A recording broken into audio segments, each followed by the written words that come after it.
গৌরীয় মঠের বাংলাদেশ ইস্কন, সেই ইস্কন শাখা বৈদ্যবাটিতে আছে।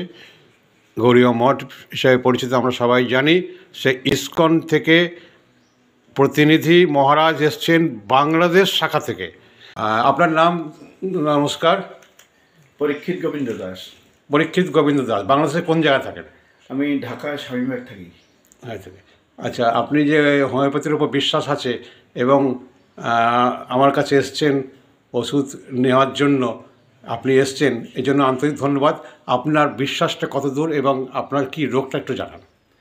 আমার 2008 সাল থেকে আমি গ্যাস্ট্রো লিভার গ্যাস্ট্রিকের ভুগতেছি, আলসার হয়েছে। তো এরপরে আমি বহু ডাক্তার দেখাইছি, বেলুর গিয়েছি, তারপরে ক্যালকাটাও এখানে দেখাইছি, মায়াপুরে দেখাইছি, কিন্তু সেই ওষুধগুলো আমার কোনো কাজ হয়নি।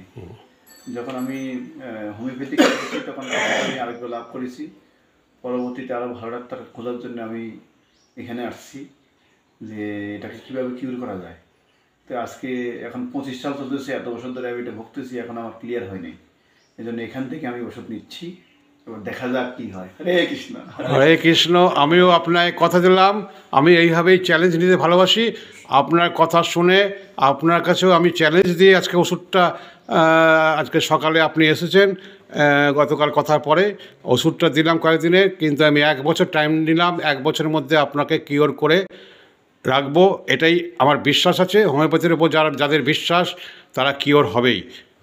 যেমন সুন্দরবনের দুরারোগ্য টিউমার, ক্রিটিক্যাল টিউমার 1 কোটিতে 1 জনের হয়, সেই সীতামণ্ডল কচুখালী নিবাসী, তাকেও আমি 3 বছর টাইম দিয়েছিলাম, 3 বছরের মধ্যে কিওর হয়ে গেছে, মৃত্যু হয়নি। ডাক্তার দেবী সেটি পর্যন্ত বলেছিলেন 72 ঘন্টার টাইম। সেখান থেকে আমি এইভাবে চ্যালেঞ্জ নিতে ভালোবাসি। এবং আমি নিজেও দুরারোগ্য প্যানক্রিয়াস রোগী, আমি নিজে কিন্তু অনেক সুস্থ, নিজে ট্রিটমেন্ট নিজে করে। রোগীদের আশীর্বাদ এবং মহারাজা আপনার আশীর্বাদ, আপনার আশীর্বাদে আমি এগিয়ে চলতে চাই, মানুষের সেবা করতে চাই। নমস্কার। নমস্কার, অনেক ধন্যবাদ। অনেক ধন্যবাদ।